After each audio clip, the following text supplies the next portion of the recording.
Hello guys, कैसे हैं। आज हम स्वामी हिंदी माला यूट्यूब चैनल से अलंकार के बारे में पढ़ेंगे।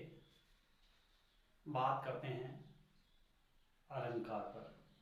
अलंकार अलंकार का शाब्दिक अर्थ है आभूषण या गहना। आभूषण या गहना। अलंकार का महत्व है। अलंकार के महत्व को लेकर के कहा गया है, भूषण बिनु न विराजई कविता वनिता मीत। अर्थात जिस प्रकार वनिता का शाब्दिक अर्थ है स्त्री, मीत मित्र। जिस प्रकार एक स्त्री का सौंदर्य बढ़ाने में आभूषण मित्र के सौंदर्यवर्धन में सुभाषा का महत्व है, उसी प्रकार कविता में अलंकार का महत्व है। अलंकार शब्द की उत्पत्ति अलम प्लस कार शब्द से हुई है, जिसका शाब्दिक अर्थ है चमत्कार उत्पन्न करना। बात करते हैं अलंकार की परिभाषा की।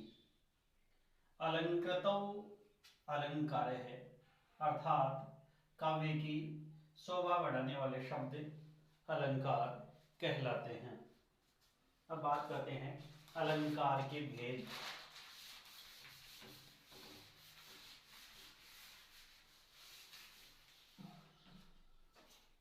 अलंकार के भेद।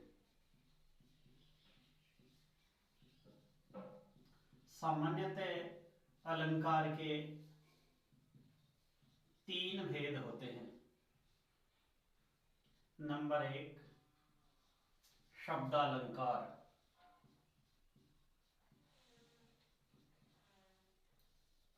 नंबर 2 अर्थालंकार।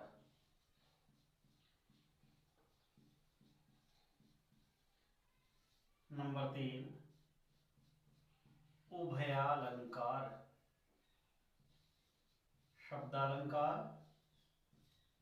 अर्थालंकार, उभयालंकार।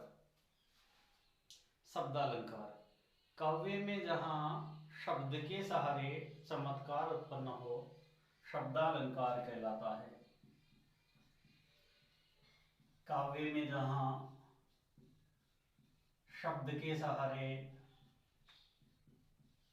चमत्कार उत्पन्न हो या शब्द के सहारे सौंदर्य वृद्धि हो,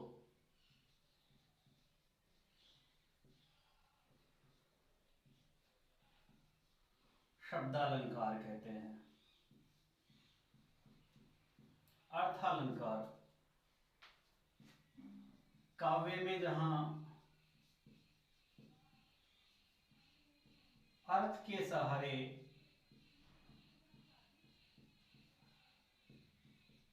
चमत्कार उत्पन्न हो,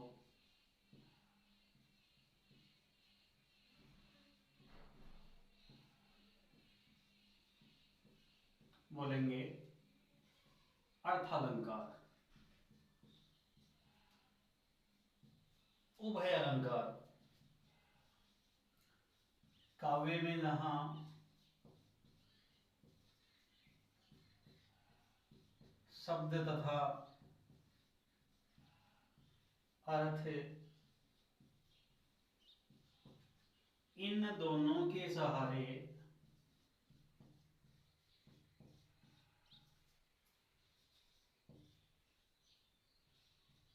चमत्कार उत्पन्न हो,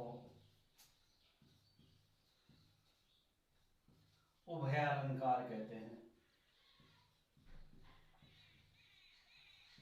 एक बार पुनः रिपीट करते हैं। शब्दालंकार काव्य में जहां शब्द के सहारे चमत्कार उत्पन्न हो, शब्दालंकार कहलाता है। काव्य में जहां अर्थ के सहारे चमत्कार उत्पन्न हो, अर्थालंकार कहलाता है।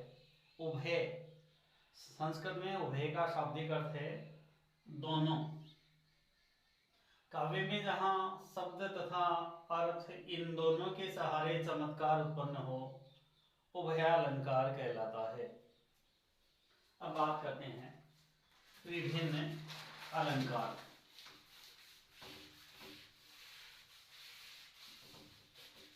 सबसे पहले बात करते हैं अनुप्रास अलंकार की।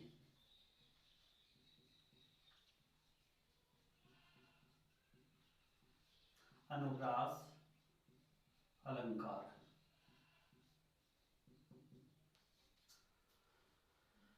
अनु पीछे, प्रास प्रायिकता अर्थात कोई एक वर्ण बार बार आता है।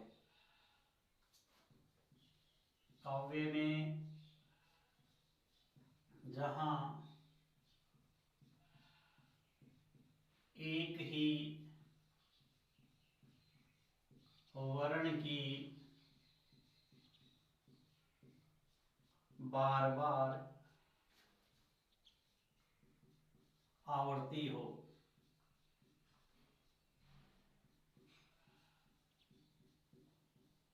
वहां अनुप्रास अलंकार प्रयुक्त होता है।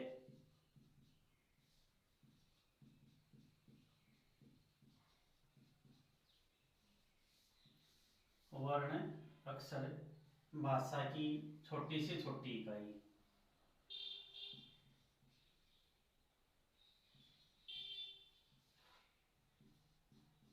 जैसे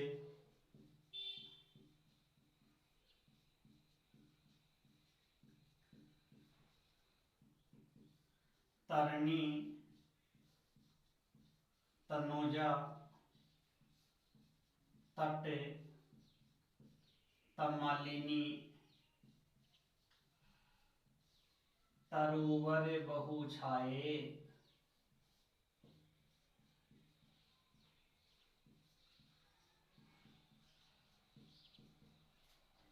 तरणी तय वर्ण आ रहा है, तनुजा तय, तट तय, तमालिनी तय, तरुवर तय, बहु छाये।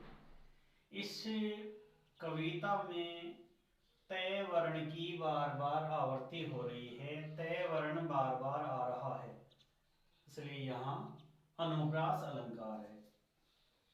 दूसरा उदाहरण देखते हैं। भगवान भक्तों की भयंकर भूरी भीति भगाइए।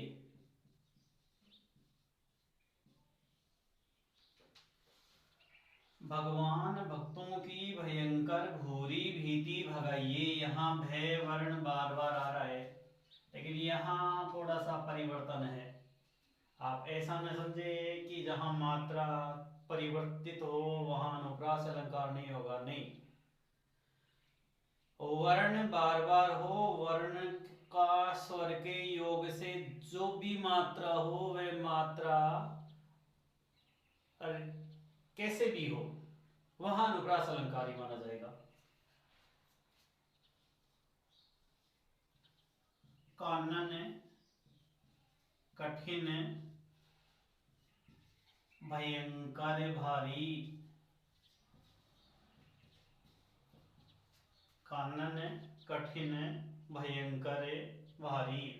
यहाँ के और भय वर्ण की आवृत्ति एक बार से अधिक हुई है। ये तो था अनुप्रास अलंकार। अनुप्रास अलंकार में दूसरा हमें ध्यान देना है, एक ही उच्चारण स्थल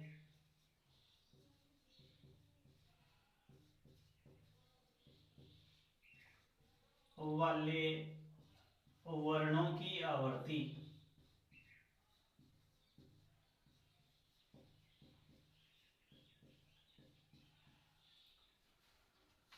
एक ही उच्चारण स्थल से आने वाले वर्णों की आवर्ती जहां हो वहां भी अनुप्रास अलंकार होता है।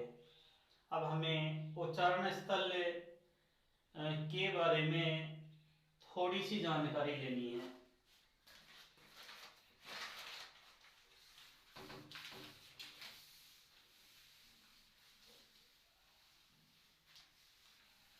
वर्णों के उच्चारण की यदि बात करें तो उच्चारण के आधार पर स्वर और व्यंजनों को 10 विभिन्न समूह में बांटा है। पहला समूह है ए कु है विसर्जनीयानाम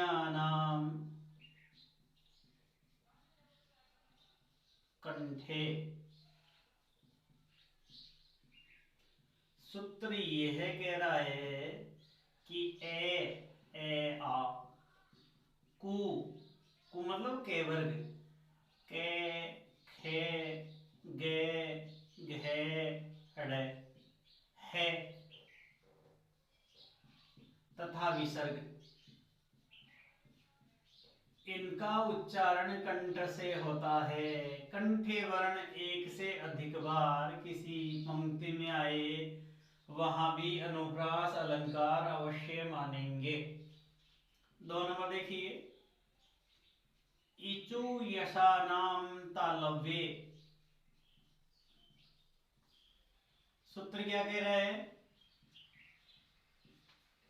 ई वर्ण चू चे वर्ग चे छे जे झे ये और से, ये वर्ण जहां आते हैं, ये वर्ण है तालव्य, इनका उच्चारण तालु से होता है। ये वर्ण भी कविता में यदि एक पंक्ति में क्रम से आते हैं वहां भी अनुप्रास अलंकार ही होगा। तीसरा सूत्र लेते हैं, हरिटू रसाणाम मूर्धन्य। सूत्र क्या कह रहा है कि ये वर्ण मूर्धा उच्चारण स्थल से निकलते हैं। हरि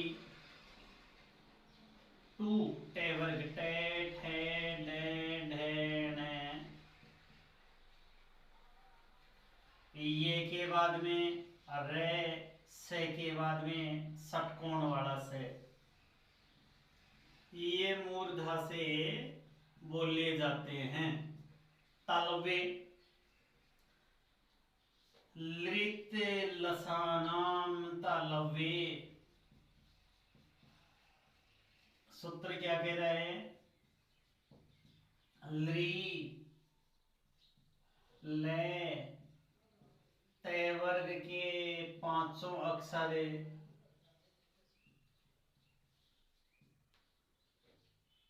और षटकोण सीकर वाला से।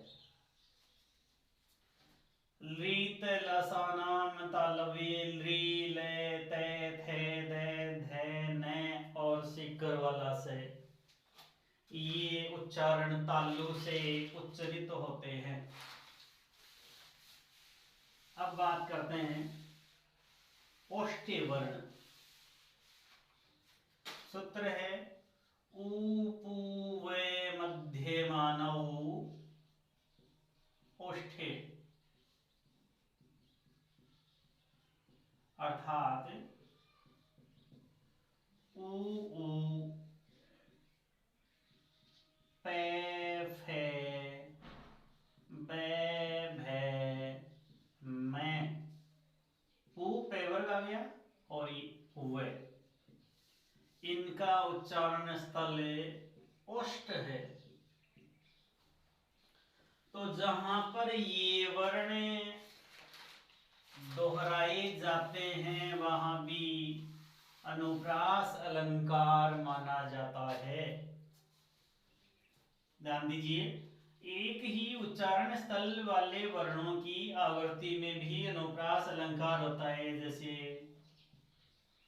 दिनांत थे दिन थे नाथ अस्त होते,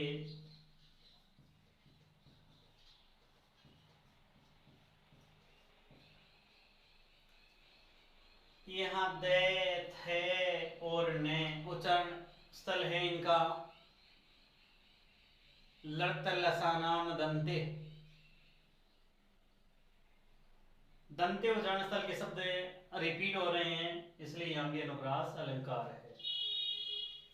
अगली बात ध्यान देनी है, कई बार कोई वाक्य रिपीट हो जाते हैं, जैसे वे घर है वन ही सदा,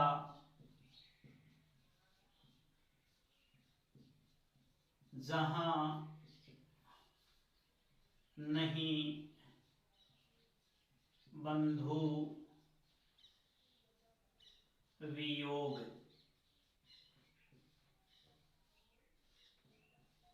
वे घर है वन ही सदा,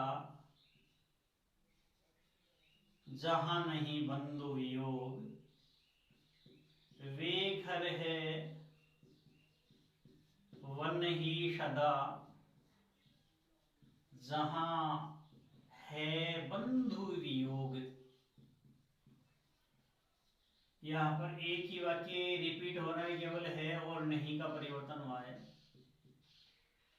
यहाँ भी अनुप्रास अलंकार माना जाएगा। इसको बोल देंगे लाटानुप्रास।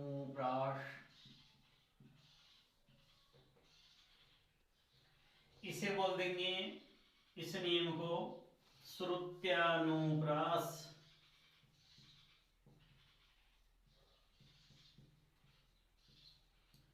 अब बात करते हैं,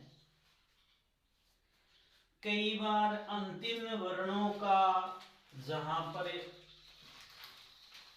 तुक बोलते हैं, तुक का मिलना या अंतिम वर्ण का मिलना जहां होता है, उसे बोलेंगे अंत्यानुप्रास अलंकार। जैसे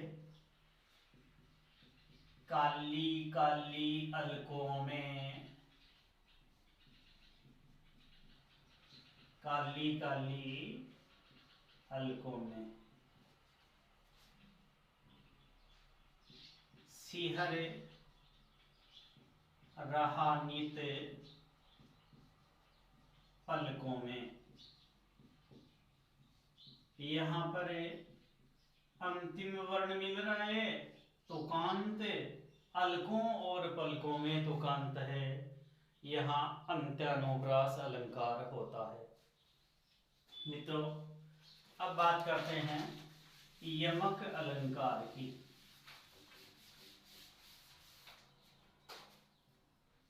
यमक अलंकार,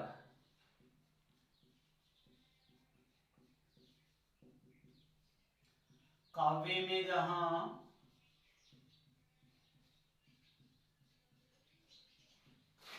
एक ही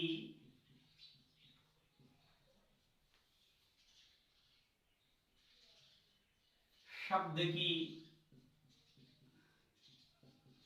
बार बार आवृत्ति हो, तो अनुप्रास अलंकार में वर्ण बार बार आ रहा था, यहां एक ही शब्द की बार बार आवृत्ति हो, साथ ही अर्थ भिन्न भिन्न हो। हिंदी में भी शब्द के एक से अधिक अर्थ होते हैं, शब्द एक बार से अधिक आता है, शब्द की आवृत्ति के साथ साथ शर्त है अर्थ अलग अलग होने चाहिए। तो यहाँ एक बात आप विशेष नोट कीजिए, जहां अर्थ अलग अलग नहीं है, शब्द बार बार आ रहा है, तो वहां कौन सा अलंकार होगा? बिल्कुल सही, यमक अलंकार होगा वहां, सॉरी अनुप्रास अलंकार होगा, क्योंकि अर्थ भिन्न भिन्न नहीं है। अर्थ भिन्न भिन्न हो तब यमक अलंकार, अर्थ एक ही हो वहां अनुप्रास अलंकार ही रहेगा। जैसे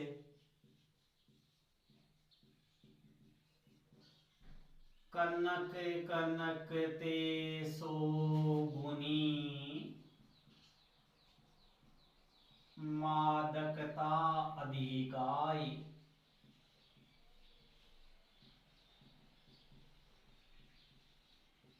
यहाँ कनक शब्द दो अर्थ दे रहा है, कनक सोना और कनक धतूरा। कनक कनक ते सोगुनी मादकता अधिकाई, उही खाई बोराई जगे, उही पाई बोराई। यहां स्पष्ट किया गया है कनक सोना और कनक धतूरा कि सोना धतूरे से 100 गुना ज्यादा नशा करता है। जैसे धतूरे के बीजों को खाने से पगला जाते हैं, वहीं सोना धन पास आते ही व्यक्ति बोरा जाता है, पगला जाता है। दूसरा उदाहरण देखते हैं। 3 बेर खाती थी वे 3 बेर खाती है। बात उस समय की है जब मराठा शासक छत्रपति शिवाजी ने गुरिल्ला युद्ध प्रणाली से औरंगजेब के महलों में रहने वाली बेगमों के छक्के छुड़ा दिए थे, उनकी नींद हराम कर दी थी। तो महलों में रहने वाली बेगमें जो 3 बेर खाती थी, यहाँ बेर का अर्थ है समय। 3 बेर खाती थी वे 3 बेर खाती है।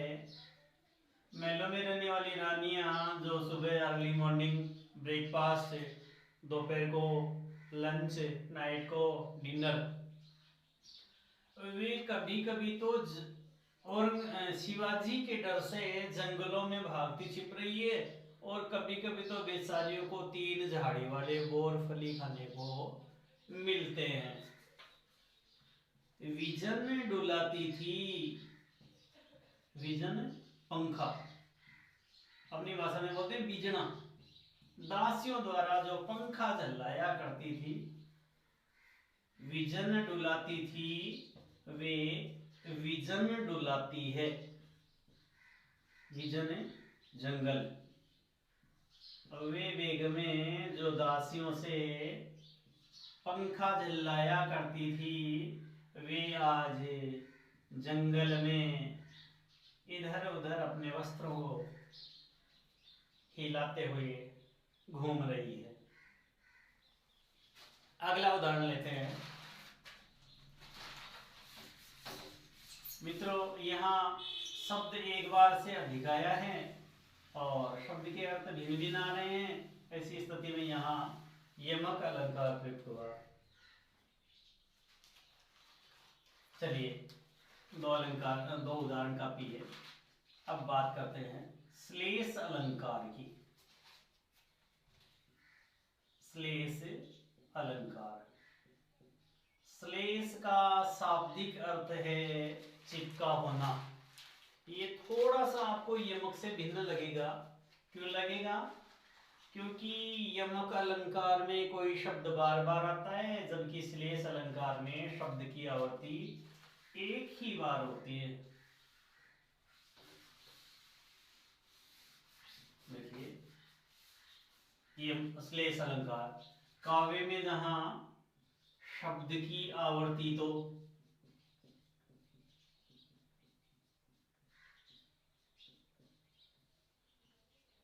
एक ही बार हो, यानी शब्द तो एक ही बार आएगा, परंतु अर्थ भिन्न भिन्न संदर्भों में हो।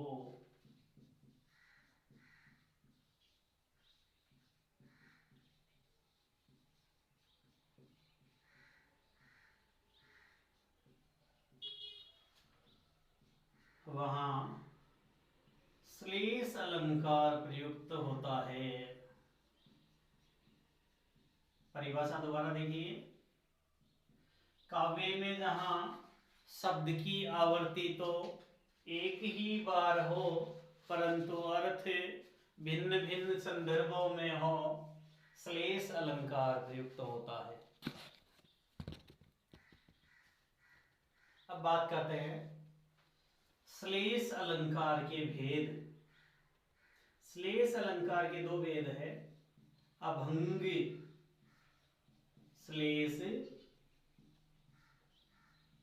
और सभंग श्लेष। वैसे देखा जाए तो ये यमक अलंकार के भी भेद है, अभंग यमक और सभंग यमक। जहां बिना टुकड़े की शब्द का अर्थ हो, ए यानी नील, भंग यानी टुकड़ा करना, वहां अभंग श्लेष होता है। और जहां टुकड़े करने के बाद अर्थ आता है, वहां सभंग श्लेष होता है। जैसे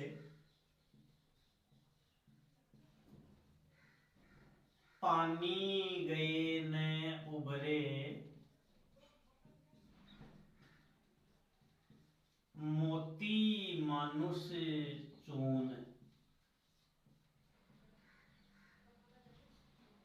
पानी चले जाने पर न उबरे, कुछ भी नहीं बचता, मोती में, मनुष्य में, और चून, चूना, आटा।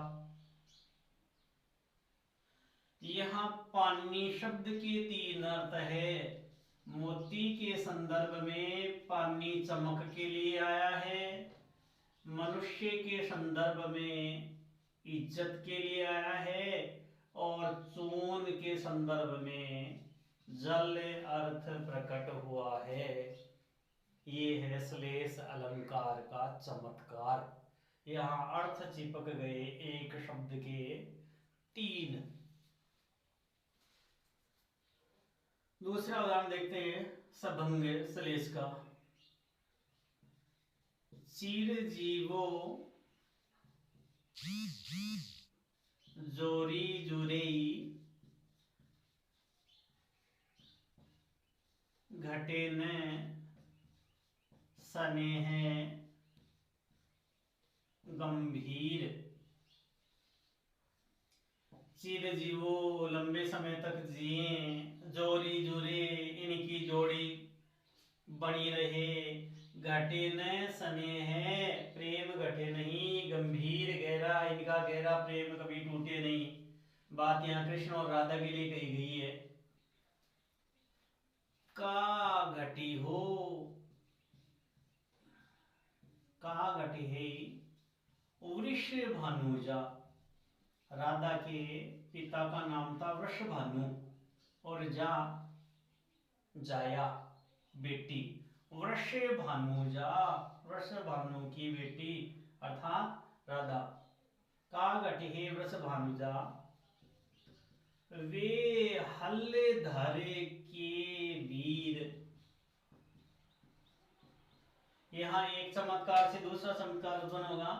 वृषभानु राधा के पिता थे, और जाया यानी बेटी। यहाँ पहला अर्थ आया है राधा, और हलधर नाम है बलराम। हलधर का वीर, बलराम का भाई अर्थात कृष्ण। कवि ने क्या कहा है, कृष्ण और राधा की जोड़ी बनी रहे। यहाँ दूसरा अर्थ लेते हैं वृषभ प्लस अनुजा, वृषभ बेल, वृषभ अनुज बछड़ा, और हलधर किसान। वृषभ अनुजा राधा और बछड़ा, हलधर बलराम और किसान। राधा और बलराम के भाई की जोड़ी बनी रहे।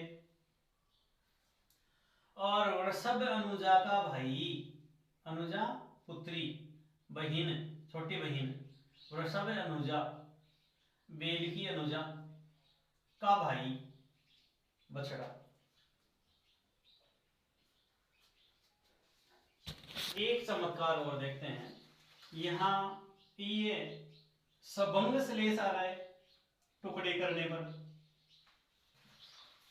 और अभंग श्लेष भी है।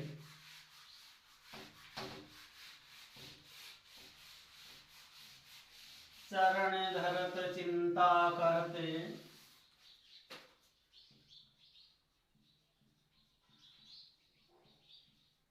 भावत नींद न सोर।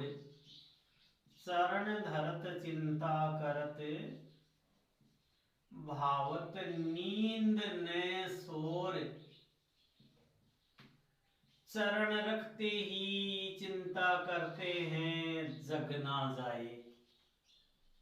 भावत अच्छी नहीं लगती नींद और शोर। सुवर्ण को ढूंढत फिरत, यहाँ सुवर्ण शब्द श्लेष वाला है। सुवर्ण को ढूंढत फिरत, कवि कामी अरु चोर।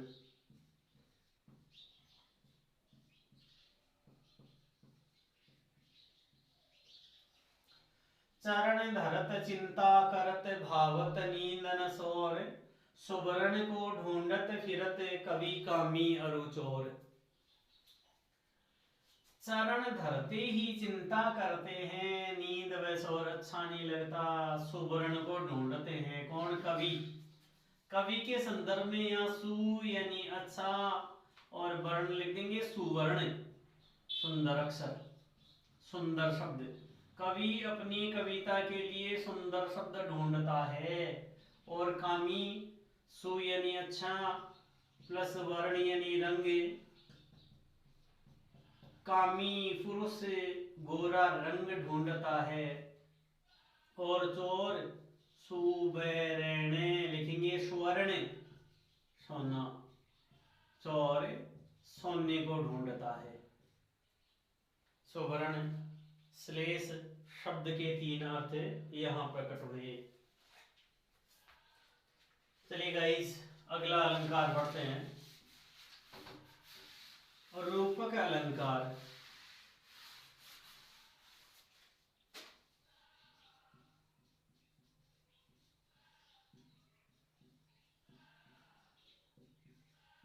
काव्य में जहां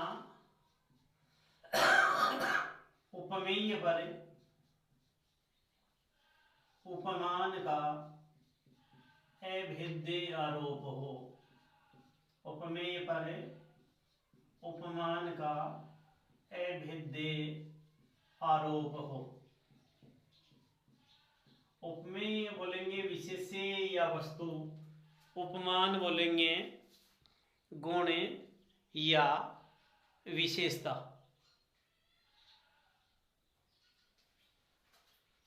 उपमेय पर उपमान का अभेद्य आरोप हो, वहां रूपक अलंकार प्रयुक्त होता है।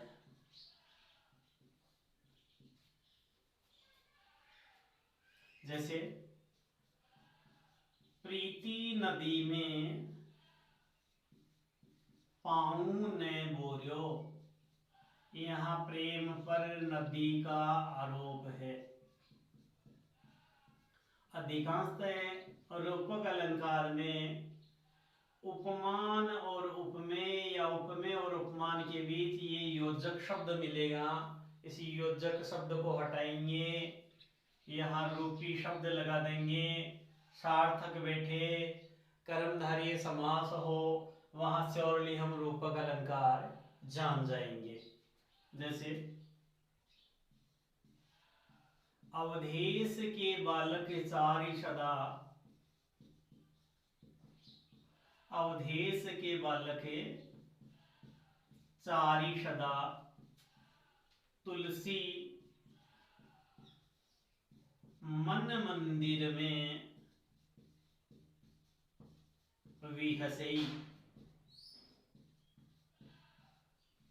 यहाँ मन पर मंदिर का आरोप है, इसलिए यहाँ रूपक अलंकार है।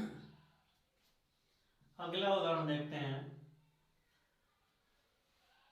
अंबर पनघट, यहाँ आकाश पर पनघट का आरोप है।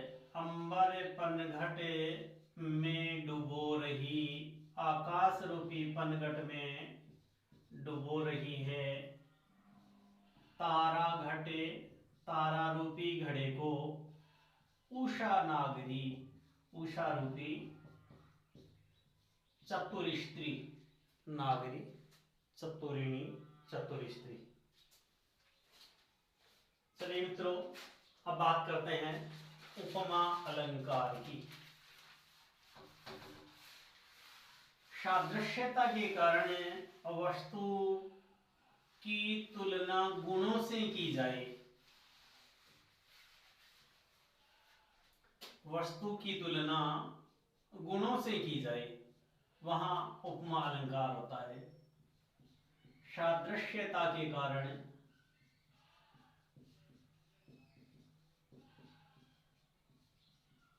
वस्तु की तुलना गुणों से की जाए,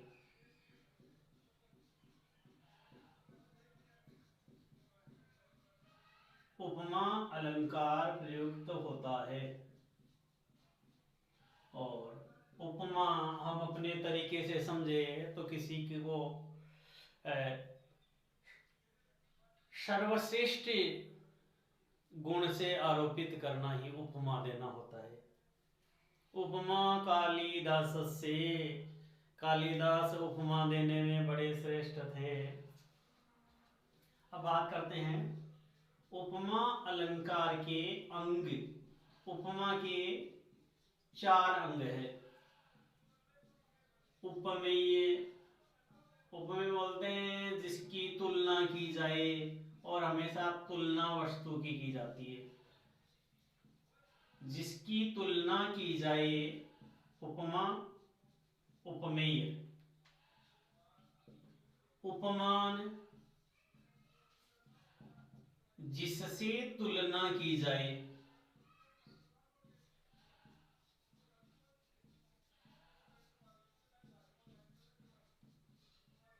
तुलना जिसकी की उपमेय कहलाया, तुलना जिससे की उपमान कहलाया। वाचक शब्द, यही उपमा की पहचान है। सा, सी, से, सो, सम, समान, सरिस, सदृश, जिमी, इव, तुल्य, जैसा।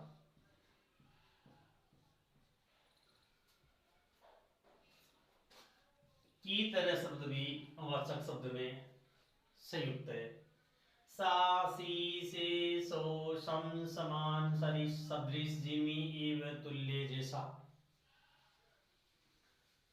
उपमा का अगला अंग है साधारण धर्म।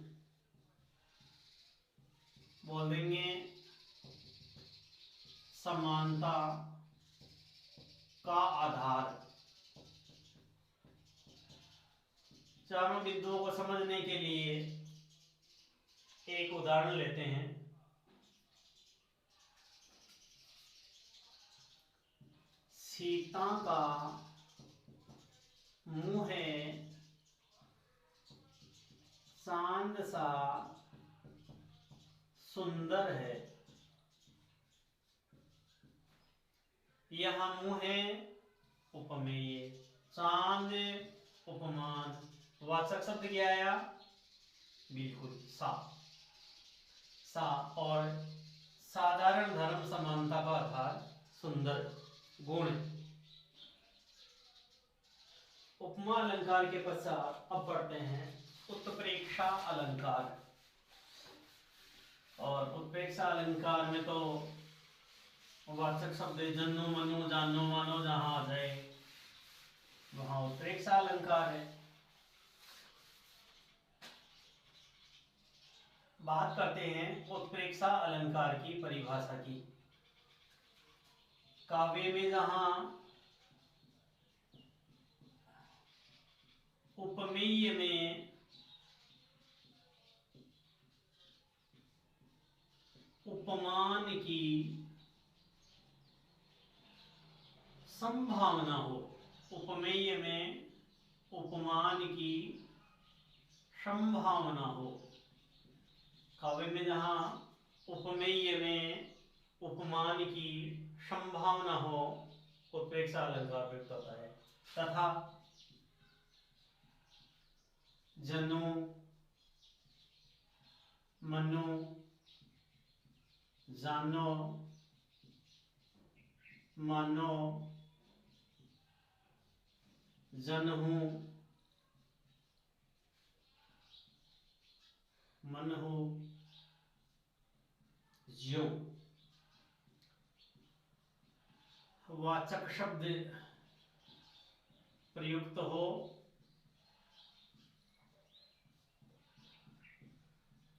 वहां उत्प्रेक्षा अलंकार प्रयुक्त होता है। काव्य में जहां उपमेय में उपमान की संभावना हो वहां उत्प्रेक्षा अलंकार प्रयुक्त होता है। एक ही उदाहरण देखते हैं। जैसे मानो भयंकर काल भी थर्राने लगा। तो वाचक शब्द मानो प्रयुक्त हुआ है। सौ जनु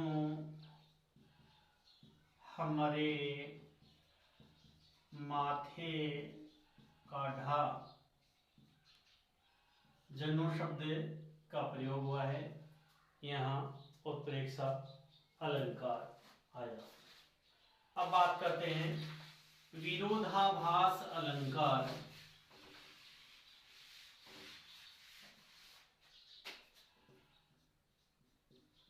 जैसा कि नाम से ही स्पष्ट हुआ, विरोध का सा आभास।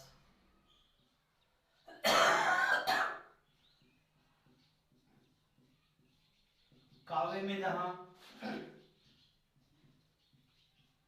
कथन में विरोध की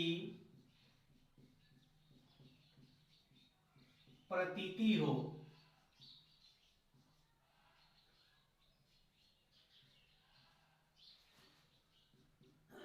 अथवा विरोध का सा आभास हो,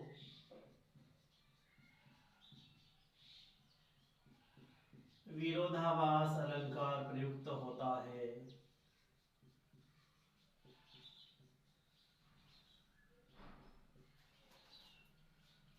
कथन में विरोध की प्रतीति हो अथवा विरोध का सा आभास हो, विरोधाभास अलंकार यहाँ हमें या तो विलोम शब्दों की आवर्ती देखने को मिलेगी या फिर शब्द में कथन का विरोध सा प्रतीत हो। जैसे सुधी आए सुधी जाए। यहाँ आप एक बात बोल सकते हैं कि सुधी शब्द दो बार आ रहा है और सुधी शब्द दो बार आने के साथ साथ इसके अलग अलग अर्थ भी है, तो यह यमक अलंकार होना चाहिए ना। हाँ, बात सही है, लेकिन यहाँ याद आने पर चेतना का चला जाना विरोध प्रकट कर रहा है। सुधी आए सुधी जाए। नायिका को नायक की याद आने पर उसकी चेतना चली जाती है।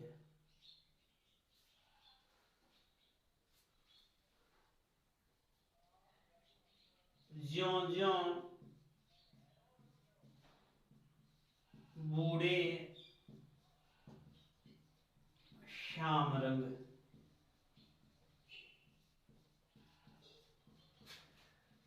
त्यों त्यों उज्जलू हुई।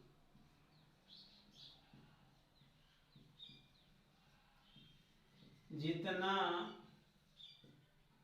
काले रंग में डूबते हैं उतने ही उज्जवल होते हैं।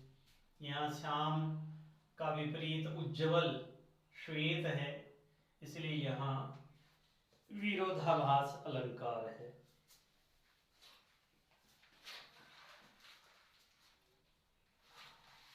एक उदाहरण और देख लेते हैं। शीतल वाणी में आग, यहां शीतल वाणी, मधुर वाणी में आग।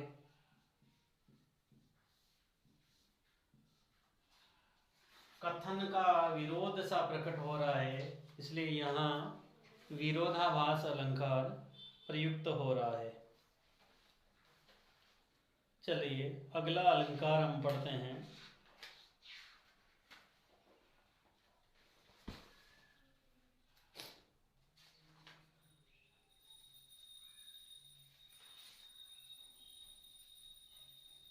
वक्रोक्ति अलंकार। वक्रोक्ति अलंकार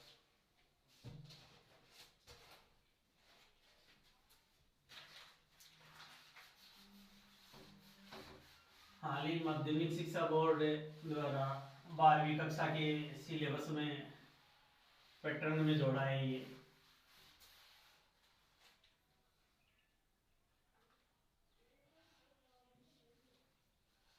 वक्र का मतलब टेढ़ा और उक्ति का मतलब कथन। वक्रोक्ति अलंकार काव्य में जहां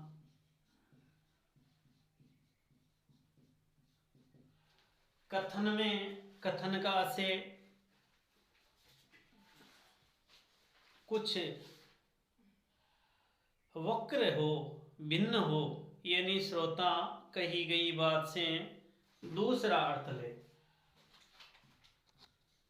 काव्य में जहां कही गई बात का श्रोता अन्य अर्थ ले,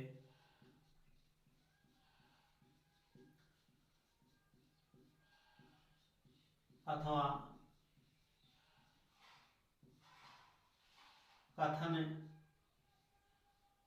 का व्यंग्यात्मक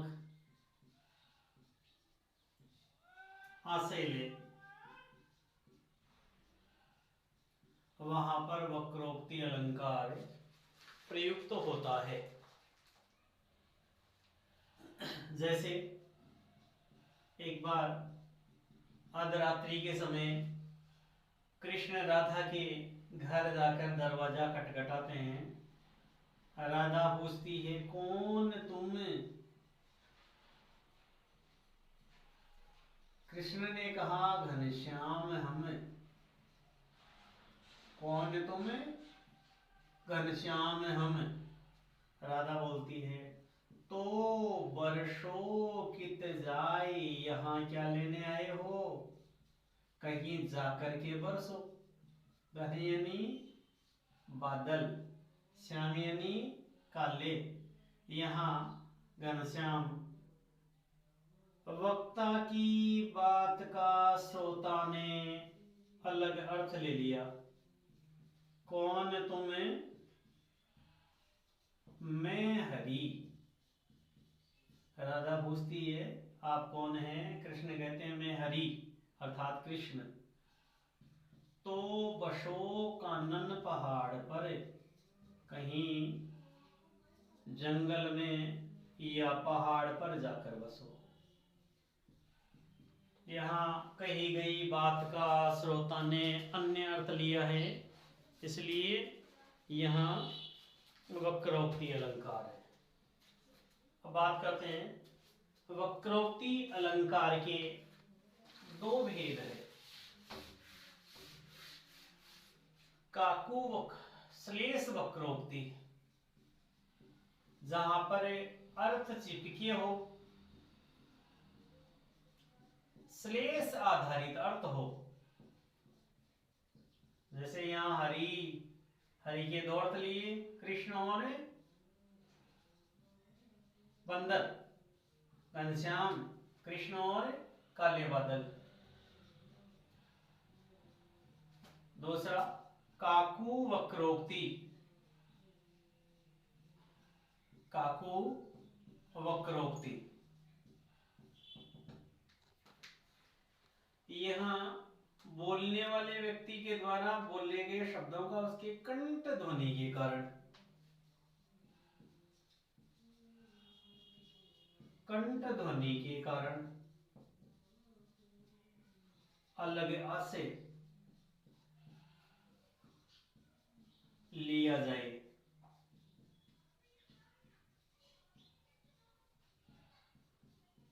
कंठ ध्वनि के कारण अलग आ से लिया जाए। जैसे मैं सुकुमारी नाथ बन जोगू। हे स्वामी मैं सुकुमारी वन में योग धारण करूं तो मैं ही उचित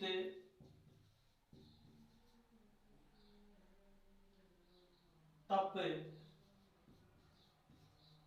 मो कहे भोगू। यहाँ कंठ से कही गई बात के कारण अलग आशय लिया जा रहा है। कोमल वाणी में जोग धारण करना कंठ ध्वनि के कारण अलग आशय है। अगला अलंकार पढ़ते हैं, श्लेष अलंकार, सॉरी संदेह अलंकार। श्लेष पढ़ लिया आप लोगों ने। श्लेष वही शाब्दिक अर्थ चिपका हुआ शब्द एक बार आता है, शब्द के एक से अधिक अर्थ होते हैं। संदेह अलंकार बात करते हैं, जब उपमेय में उपमान का संशय, उपमेय में उपमान का संशय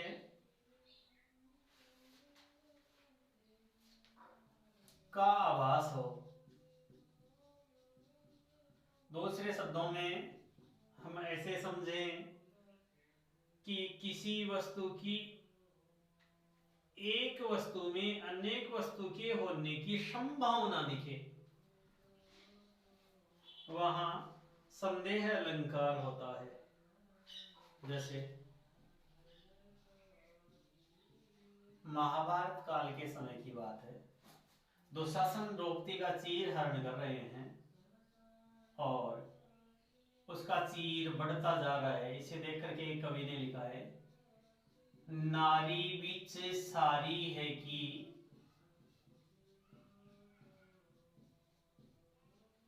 सारी बीच नारी है।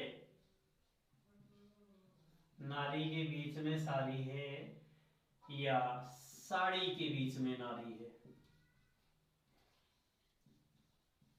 नारी ही की सारी है कि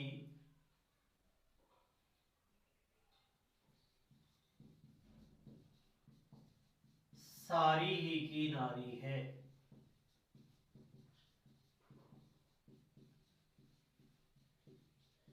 नारी के बीच में साड़ी है या साड़ी के बीच में नारी है। नारी साड़ी की बनी है या साड़ी की नारी बनी है। दूसरा उदाहरण देखते हैं, ये है सरस ओस की बूंदें।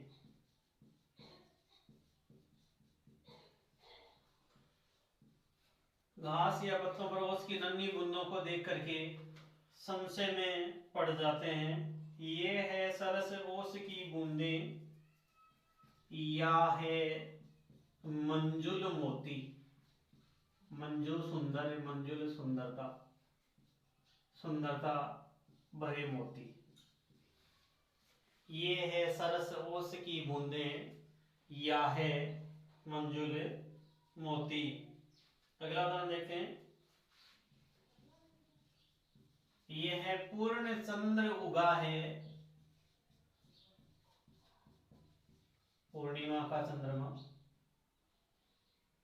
या किसी का मुखड़ा। ये है पूर्ण चंद्र उगा है या किसी का मुखड़ा। यहाँ संशय है, जहाँ संशय हो वहाँ संदेह अलंकार होता है। और इसी से मिलता जुलता एक अलंकार है, अगला अलंकार पढ़ते हैं, भ्रांतिमान। जहाँ भ्रांति, भ्रम, जहाँ पर भ्रम हो वहाँ भ्रांति, भ्रांतिमान अलंकार। तो इसमें उपमेय में उपमान के संशय के ब्रह्म का आशय हो। देखा जाए तो दोनों अलंकार समान से हैं, लेकिन इनमें अंतर क्या है? उपमेय में उपमान के संशय का भ्रम हो जाए, यानी इसमें वस्तु को दूसरी वस्तु समझ लिया, वस्तु को दूसरी वस्तु समझा, ऐसे समझो अनेक वस्तु समझा, मतलब एक में अनेकता का आभास हो। जैसे नाक का मोती अधर की कांति से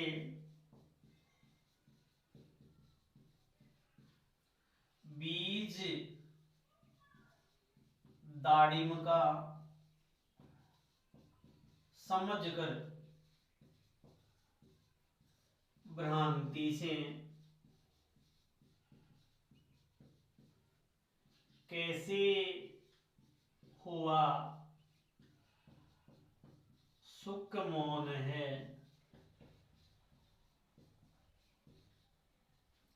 नाक का मोती अधर की क्रांति से बीज दाड़िम का समझकर भ्रांति से कैसे हुआ सुख मौन है। यहाँ नाक के मोती को भ्रम से तोते ने दाड़िम का बीज, अनार का बीज समझ लिया, तो यहाँ भ्रम पैदा हो गया। जहां भ्रम पैदा हो वहां भ्रांतिमान अलंकार। एक उदाहरण और देखते हैं, ओष कणों को चुग रही, ओस कणों को चुग रही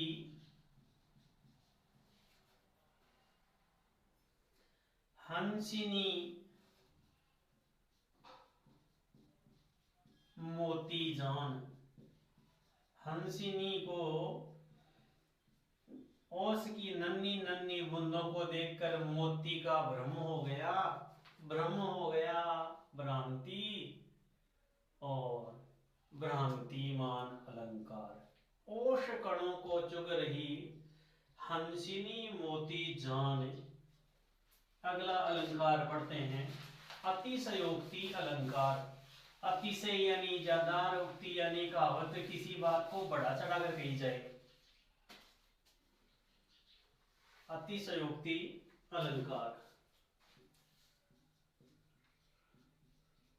यहाँ अतिशयोक्ति लिखने में थोड़ा सा ध्यान दें, से पूरा है, यहाँ अतिशयोक्ति नहीं लिखी, अतिशयोक्ति। काव्य में जहां प्रस्तुत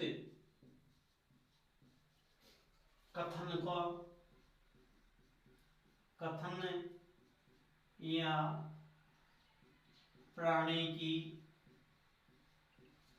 विशेषता का बढ़ा चढ़ाकर वर्णन हो, बढ़ा चढ़ाकर वर्णन किया जाए, यानी किसी बात को नमक मिर्च लगाकर पेश की जाए। और नमक मिर्च लगाना जानते हो, नमक मिर्च लगाकर पेश की जाए वहाँ अतिशयोक्ति अलंकार होता है। चलिए बात करते हैं लंका की उस घटना की जब हनुमान जी लंका में आग लगाने के लिए गए थे, सॉरी सीता का पता लगाने के लिए गए थे। रावण के दूतों ने हनुमान जी की पूंछ में आग लगा दी। कवि ने क्या लिखा है? हनुमान की पूंछ में, हनुमान जी की पूंछ में लगने पाई आग। हनुमान जी की पूंछ में आग भी नहीं लग पाई, लंका सिगरी जल गई, सारी की सारी लंका जल गई और गए निशाचर भाग। राक्षस सारे भाग गए। देखिए पूंछ के आग ही नहीं लगी तो लंका कैसे जली? आग लगी नहीं, लंका सारी जल गई, राक्षस सारे भाग गए। बात को बहुत बड़ा चढ़ाकर प्रस्तुत किया है। अन्य उदाहरण देखते हैं। संदेशनी मधुबन कूप भरे, संदेशनी मधुबन कूप भरे। गोपियों ने कृष्ण के मथुरा जाने के बाद इतने संदेश भेजे, इतने संदेश भेजे कि सूरदास ने लिखा है कि इन सारे संदेशों को देख करके ऐसा लगता है कि मथुरा के सारे कुएं भर गए। ये था अतिशयोक्ति अलंकार। अब हम अगला अलंकार पढ़ते हैं, विभावना। विभावना अलंकार। विभावना बिना कारण के, और बिना कारण के जहां काम हो, जैसे पैर के बिना चले, कानों के बिना सुने, बिना कारण के काम हो रहा है, तो वहां अलंकार होगा विभावना अलंकार। काव्य में जहां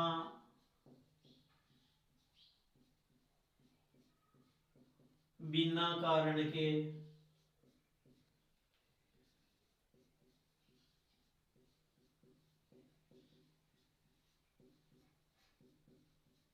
कार्य की संभावना हो, और मित्रों इस अलंकार को समझने के लिए हमें अधिकांशतः ये समझ लेना है कि बिना और बिनु आ जाए वहां विभावना अलंकार हो जाएगा। जैसे बिनु पद चले, सुने बिनु काना।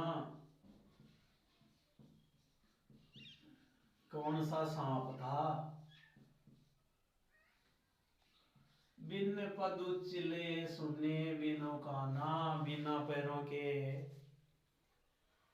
चलना और बिना कानों के सुनना। यहाँ बिना कारण के कार्य हो रहा है, इसलिए यहाँ विभावना अलंकार हुआ। दूसरा उदाहरण देते हैं। आनन, आनन मुँह है, आनन रहित सकल बिना मोह के सारे रस भोगे। आनन रहित सकल रस भोगे, बिनु वाणी, बिनु वाणी वक्ता बड़ भागी।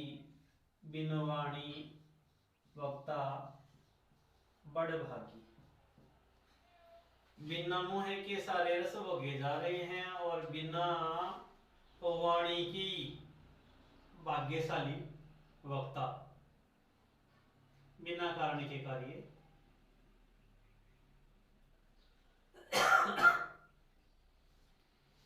अगला उदाहरण देखते हैं।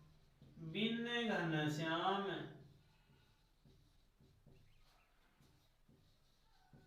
धाम धाम है। बिना घनश्याम के ये महल भी शून्य है। यहाँ बिन आया है, बिना कारण के बात स्पष्ट हुई है, ये है विभावना अलंकार रहा। मित्रों, आपको ये वीडियो कैसा लगा? आशा है आपको ये वीडियो पसंद आएगा। हमारा आगे और भी अच्छा सार्थक प्रयास रहेगा। यदि आपको ये चैनल पसंद है तो आप इसे लाइक कीजिए, सब्सक्राइब कीजिए और अपने मित्रों के बीच शेयर कीजिए। मित्रों, अब तक आप पढ़ रहे थे स्वामी हिंदी माला यूट्यूब चैनल से। धन्यवाद। वंदे मातरम।